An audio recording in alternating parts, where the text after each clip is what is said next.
Hello， 大家好，小岛来了。今天要跟大家介绍一款梦幻帐篷，它是复古春日小屋造型，非常适合新手以及家庭亲子露营，是快速友善的折叠搭建方式。它是上下分隔层的收纳包，取出就像开伞一样展开，再拉长7系铝合金伸缩支撑杆到固定扣位置。 这样一个自立结构的快拆主帐篷就可以使用啦！对，就是这么简单。即便你是不熟悉操作的露营新手，搭建就是分分钟的事。这次我们是搭在站板上，就要用到鱼骨钉，将前端放入站板缝隙，把弹簧压下去，旋转90度，勾住站板就固定啦。再连接帐篷扣带就搞定了。那我们就进去瞧一瞧吧，它是从中间开门的。 天哪，这样的景观也太好了吧！一体成型的屋型帐篷居然拥有全景大面积的窗，我真的是没想到。有几个面它就有几个窗户，而且还是超大窗。中间我是可以站直的，躺下来的视角。哇哦！里面也有很多收纳袋，这个是隔层的。 这边也有一个收纳袋，顶上很多挂点。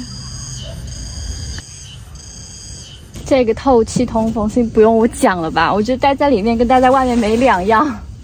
如果你是过夜露营或者担心下雨啊，你可以搭上外帐，提供防雨及增加保护和隐私。外帐用固定卡扣连接即可，而且两边还有延伸的侧挡片，细节很多。前片用银柱支撑起来，就是一个大大的门厅。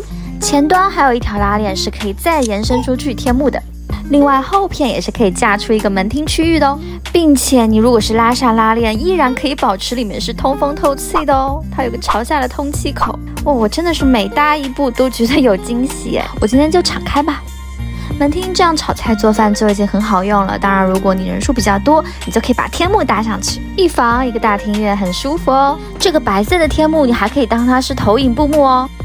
当然，如果你觉得太低了，这边用一个鲨鱼夹就可以把它立高，视野就会更开阔了。还有一个睡眠系统，如果你是喜欢较暗的睡眠环境，或者是秋冬天想要更保暖一些，你可以加上这个睡眠内帐。当然，也是有4个大窗可以通风透气，还有一个充电线出口。